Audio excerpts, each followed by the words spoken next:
motionless rainfall.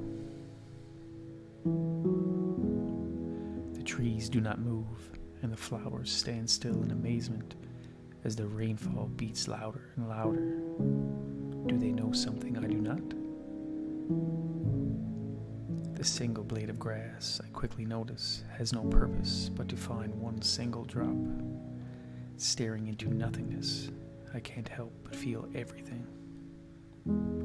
The landscape stays silent as the rain comes down harder and harder.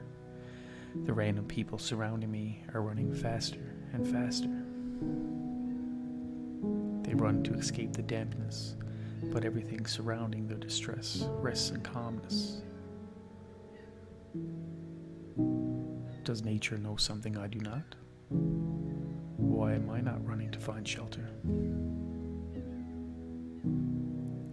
Closing my eyes, the questions disappear, and I began to catch a feeling that I know nothing.